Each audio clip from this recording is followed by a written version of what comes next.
Bem-vindo ao curso de Introdução à Álgebra Linear. Eu sou Marcos Paulo e nesse episódio vamos começar a estudar os sistemas lineares e ver a regra de Cramer. Acompanhe comigo. O quarto capítulo do nosso curso começa com a noção de equação linear. Uma equação linear é qualquer equação na forma a1x1 mais a2x2 mais etc. mais a nxn igual a b, onde os números a1, a2, a n são os coeficientes, são números reais. x1, x2, xn são as incógnitas da equação e o número real b, no segundo membro, é o termo independente. Uma solução desta equação linear é qualquer ênupla, ou seja, uma sequência de n elementos, α1, α2, αn, tais que a1 multiplicado por α1 mais a2 multiplicado por α2 mais etc. an multiplicado pelo αn é igual a b. Observe que aqui nós temos o termo ênupla ordenada, então é uma sequência ordenada de n elementos, no qual o x1 assume o valor α1, o x2 assume o valor α2 e assim por diante até xn, que tem o valor αn. Por exemplo, vamos ver a equação linear 2x mais y menos 3z igual a 3. Então, uma das soluções para essa equação seria menos 3, 5 e menos 4. Então, aqui o valor para x é menos 3, o valor para y é 5 e o valor para z é menos 4. Aí foi substituído 2 vezes menos 3 mais 5 menos menos 4 é igual a 3, o que é uma sentença verdadeira.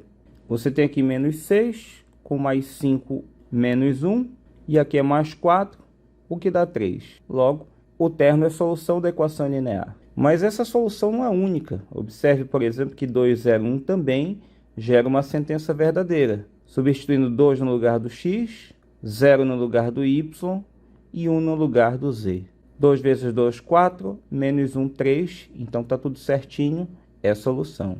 Por outro lado, o termo menos 1 e menos 1 não seria uma solução desta equação. Substituindo todas as incógnitas por menos 1, aqui fica menos 2, com menos 1, menos 3, e aqui dá mais 1, resulta em menos 2, que é diferente de 3. As equações polinomiais de primeiro grau também são exemplos de equação linear. Se o a for diferente de zero, a equação tem solução única. Se a e b forem ambos zero, a equação tem infinitas soluções, porque qualquer número x aqui multiplicado por zero sempre dá zero. E se o a for igual a zero e o b diferente de zero, a equação não tem solução, pois o zero multiplicado por qualquer número dá zero, e eu estou supondo então que esse produto é b, mas b é diferente de zero. Agora vamos ver algumas equações que não são lineares. Na letra A, a equação 3x mais 5y menos 6xy menos 4z igual a 5 não é linear, porque nós temos multiplicação das duas incógnitas x e y. A equação 6x1 ao quadrado menos x2 mais 2x3 menos 6x4 igual a menos 2 não é linear, porque a incógnita x1 está elevada ao quadrado. Qualquer outro expoente que apareça diferente de 1 numa equação faz com que essa equação não seja linear. No item C, nós temos a equação 5a mais 1/4 b mais 2 raiz quadrada de c. E o problema aqui é porque raiz quadrada de c corresponde a c elevado a meio. Então, o expoente de c é diferente de 1. E, por fim, a equação 3x menos 1 sobre y não é zero, porque 1 sobre y é a mesma coisa que y elevado a menos 1. E como já dissemos, o expoente das incógnitas são todos iguais a 1 para que uma equação seja linear. E um sistema linear é simplesmente uma coleção de equações lineares. Eu tenho aqui um sistema com primeira equação a11x1 mais a12x2 mais etc. mais a1nxn igual a b1. Eu tenho uma segunda equação aqui e aqui eu tenho uma enésima equação, am1x1 mais am2x2, etc., mais amnxn igual a bm. Vamos contar o número de incógnitas, 1, 2, n incógnitas. E nós temos uma, duas, m equações. Por isso, esse sistema é um sistema m por n, ou seja, tem m equações e n incógnitas. E todo sistema linear pode ser escrito usando matrizes. Observe que eu tenho aqui uma matriz A11, A12 até AMN, formada pelos coeficientes das equações. Aqui eu tenho uma matriz coluna x1, x2, xn, formada pelas incógnitas. E o produto dessas duas matrizes corresponde à matriz B1, B2, Bm, formado pelos termos independentes das equações. De forma mais abreviada, a gente tem a matriz A dos coeficientes, que é uma matriz de ordem m por n, a matriz X das incógnitas, de ordem n por 1, e o produto dessas duas matrizes é igual à matriz B dos termos independentes e de ordem m por 1.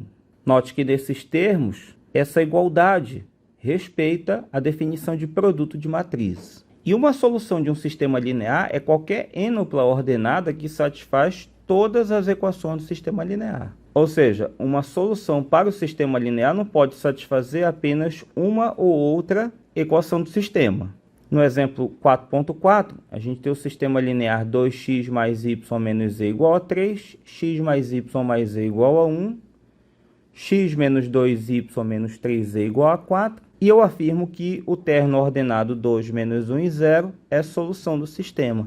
Eu deixo para você a tarefa de verificar que o terno 2 menos 1 e 0 satisfaz cada uma dessas equações. Aliás, o sistema linear pode ser classificado quanto ao número de soluções de três formas. Ele é possível e determinado, que vamos abreviar como SPD, e acontece quando tem solução única. Possível indeterminado, ou SPI, quando possui infinitas soluções, ou impossível, SI, quando não tem soluções. Em alguns livros, você pode encontrar a palavra compatível no lugar de possível, ou seja, sistema compatível determinado, sistema compatível e indeterminado, e, claro, o contrário dela, sistema incompatível.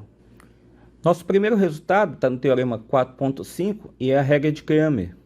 Seja D o determinante da matriz A dos coeficientes de um sistema linear n por n. Observe que aqui nós vamos tratar de sistemas com o mesmo número de equações e número de incógnitas. Se D é diferente de zero, então o sistema linear tem solução única, que é a sequência α1, α2, αn, sendo que αi é igual a DI dividido por D para todo I de 1 até N, onde DI é o determinante da matriz de coeficientes obtida a partir de A, substituindo-se a linha I da matriz A pela coluna dos termos independentes das equações do sistema. Para demonstrar a regra de Cramer, nós vamos usar o teorema 3.14, onde nós vimos que uma matriz quadrada A é invertível ou não singular se, somente se, o seu determinante é diferente de zero.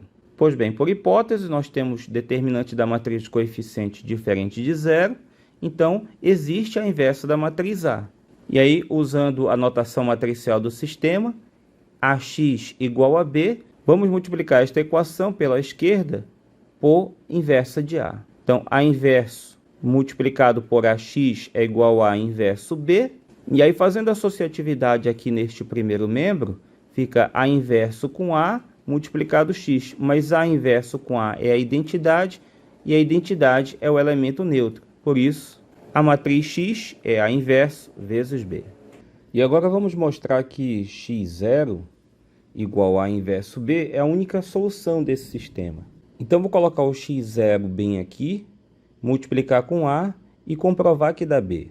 A multiplicado por A inverso B, eu associo para ficar A inverso multiplicado com B, só que A inverso dá a identidade de ordem n, que quando multiplicada por B, dá o próprio B. E assim fica provado que A inverso B é solução do sistema linear.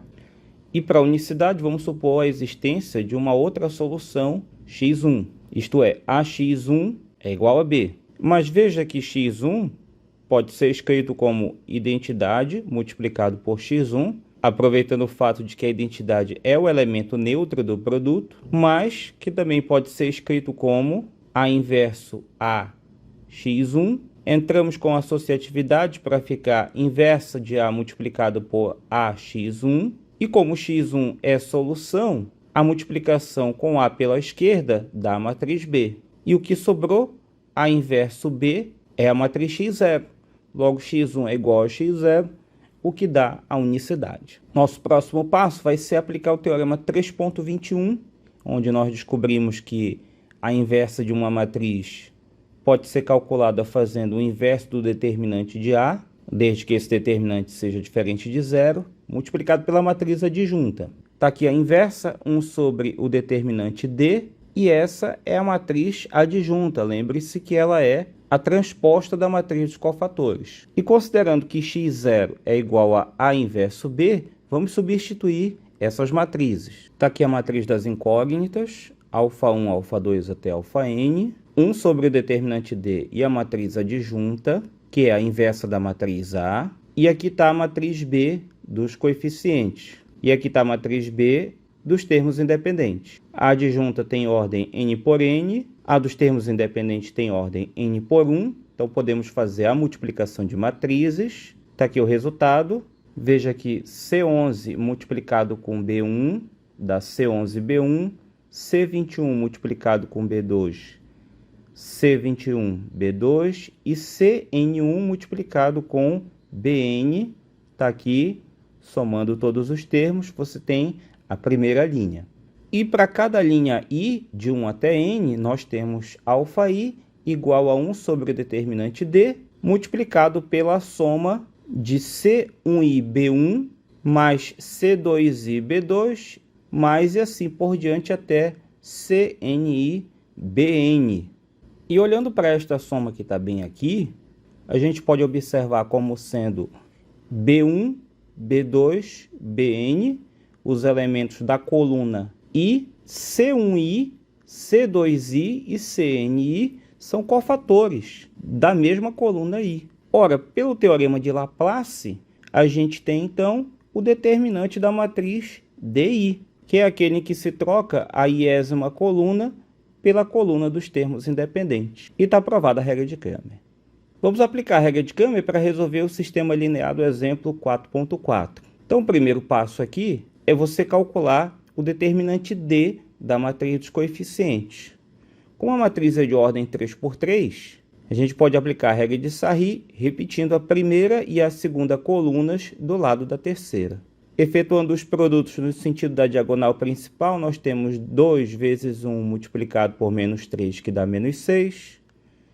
1 vezes 1 vezes 1, que é igual a 1. Menos 1 multiplicado por 1, multiplicado por menos 2, que é 2. E agora, no sentido da diagonal secundária, a gente vai trocar o sinal do produto. Então, menos 1, 1 e 1 dá menos 1 e troca para 1. A multiplicação 2, 1 menos 2 dá menos 4, troca o sinal para 4. E 1 vezes 1 vezes menos 3, troca o sinal para 3. E aí é só somar esses números e dá 5. 5 é diferente de 0, então esse sistema tem solução única. Coloquei aqui o D igual a 5, que nós acabamos de calcular.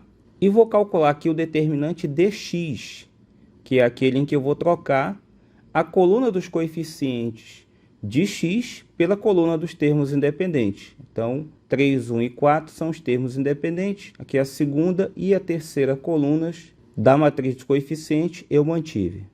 Eu deixo para você fazer as contas e concluir que dx é igual a 10 e, pela regra de Cramer, o x é calculado fazendo-se dx dividido por d, ou seja, 10 dividido por 5, o que dá 2. Depois vamos calcular o determinante dy, onde eu peguei a matriz dos coeficientes e troquei a coluna 1, 1 e menos 2 por 3, 1 e 4, que são os termos independentes. Note aqui que eu já devolvi os coeficientes de x, 2, 1 e 1. Esse determinante é igual a 5 e o y é calculado fazendo dy dividido por d, ou seja, menos 5 dividido por 5, que é menos 1. E, finalmente, o dz, onde eu estou trocando aqui a coluna do z pela coluna dos termos independentes. Esse determinante é 0, consequentemente, z é dz dividido por d, ou seja, 0 dividido por 5, que dá 0. E assim encontramos a única solução do sistema linear, o termo 2, menos 1 e 0, conforme já sabíamos desde o exemplo 4.4. Agora vamos tentar resolver o exemplo 4.7, onde temos o sistema linear 5x menos 2y menos 3z igual a 2, 3x mais y mais 4z igual a menos 1 e 4x menos 3y menos z igual a 3. Você deve calcular o determinante da matriz dos coeficientes, que nesse caso é 0. Então, nós não podemos aplicar a regra de Cramer, porque ela só é válida se esse determinante for igual a 0. Nos próximos episódios, nós descobriremos que a solução desse sistema linear não é única. Mas, infelizmente, a regra de Cramer não pode nos dar essa solução. E aí você tem uma limitação da regra de Cramer. Aliás, para sistemas lineares 4x4, onde você teria que resolver determinantes de ordem 4, a regra de Cramer pode ser até bem mais trabalhosa. E um tipo de sistema linear especial que existe é o sistema homogêneo, quando os termos independentes são todos zeros. Então aqui está, os termos independentes são zeros. Esse sistema linear é interessante porque cada uma dessas equações tem pelo menos uma solução. x1 igual a 0, x2 igual a 0, etc. xn igual a 0. E esta solução é denominada a solução trivial. Então, um sistema linear homogêneo M por N pode ser possível e determinado, e nesse caso a única solução dele é a trivial, ou então ele é possível e indeterminado quando possui infinitas soluções, além da trivial. Se o número de equações for igual ao número de incógnitas, a gente pode usar a regra de Cramer para concluir que o sistema é possível e determinado se somente se o determinante da matriz de coeficientes é diferente de 0, e é possível e indeterminado se só se o determinante D é igual a 0. Para finalizar, vamos determinar o valor de M de modo que o sistema linear x mais y mais z igual a 0, x menos y mais mz igual a 2 e mx mais 2y mais z igual a menos 1 seja possível e determinado. Como vimos pela regra de Cramer, isso acontece quando o determinante da matriz dos coeficientes é diferente de 0. Calculando esse determinante, nós temos m ao quadrado menos m, então isso é diferente de 0 quando m é diferente de 0 ou m diferente de 1. No próximo episódio, vamos estudar uma outra forma de resolver sistemas lineares mais eficiente que a regra de Cramer. É a eliminação Gauss-Jordaniana, ou o método do escalonamento. Não se esqueça sempre de curtir, compartilhar e comentar, e trazer seus amigos aqui para estudar conosco. Tire suas dúvidas comigo, colocando aí nos comentários. Obrigado pela audiência, até a próxima e bons estudos.